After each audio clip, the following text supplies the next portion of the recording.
Le Bayern Munich et Arsenal miseront sur Jamal Musiala, 21 ans, et Bukayo Saka, 22 ans, deux grands espoirs du football européen, mercredi à 21 h à Munich lors du quart de finale retour, afin de se qualifier pour le dernier carré de la Ligue des Champions. Au terme d'un match aller intense et spectaculaire, parcouru de rebondissements et conclu sur un score nul, 2-2, tout reste à faire dans cette confrontation entre Munichois et Londoniens, au coude à coude pour pouvoir défier Manchester City ou le Real Madrid en demi.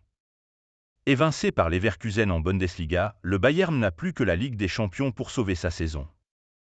Or, le club 6 fois champion d'Europe n'a plus atteint le dernier carré depuis son ultime sacre, à Lisbonne contre le Paris SG, fin août 2020. À l'époque, Jamal Musiala n'était encore que Gbambi, surnom hérité de son jeune âge.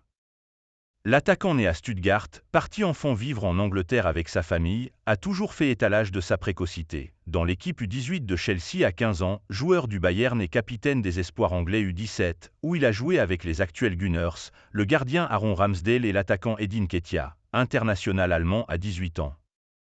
Depuis, il a pris du volume dans le jeu des Bavarois, terminant la saison 2022-23 par un but à la 88e minute à Cologne, permettant un 11e sacre consécutif de champion d'Allemagne, de quoi assurer son entrée dans la légende du club à seulement 20 ans.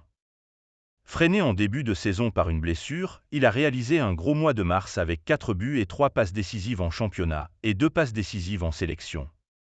Dans le camp d'en face, Bukayo Saka n'a que 22 ans mais il a déjà emmagasiné une grande expérience, tant en Premier League, 165 matchs, qu'en équipe d'Angleterre, 32 sélections.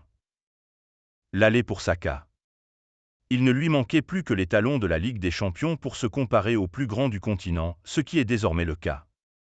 Le Londonien d'origine n'avait en effet pas encore enfilé le maillot des pros au moment où Arsenal, son club formateur, avait disputé la C1 pour la dernière fois, en 2017. C'est justement en raison de cette inexpérience que l'ancien international anglais Rio Ferdinand a refusé de l'étiqueter comme un joueur de classe mondiale, en février dernier. Je pense que Saka a été incroyable, mais il n'a pas fait ses preuves en Ligue des Champions, si. Je parle des moments les plus délicats, a-t-il dit dans l'émission Vibe with Five, en référence au match couperet du printemps. Le numéro 7 des Gunners n'a pas répondu à ses propos mais, depuis, il s'est mis en valeur avec des percussions constantes et des statistiques flatteuses, aussi. Il a épuisé la défense de Porto et réussi son tir au but en 8e de finale retour, 1-0, 4-2 TAB, malgré l'énorme pression reposant sur ses épaules. Contre le Bayern à l'aller, il a ouvert le score durant un premier quart d'heure où il a mis Alphonso Davies au supplice, averti dès la 9e minute et suspendu pour le retour. Et il a remporté son duel à distance avec Musiala, plus discret. Avant la manche retour en Allemagne, Saka a été impliqué sur 8 buts, 4 passes décisives, pour ses 8 premiers matchs dans la compétition reine du football européen. En cas de victoire, mercredi, l'international anglais se rapprocherait encore davantage de Wembley, le stade de la finale, avec lequel il a un compte à régler. Il y avait manqué son tir au but, en finale de l'Euro contre l'Italie, 1-1, 3-3 TAB, en 2021. Saka est en mission pour offrir à Arsenal la première Ligue des Champions de son histoire, à la maison.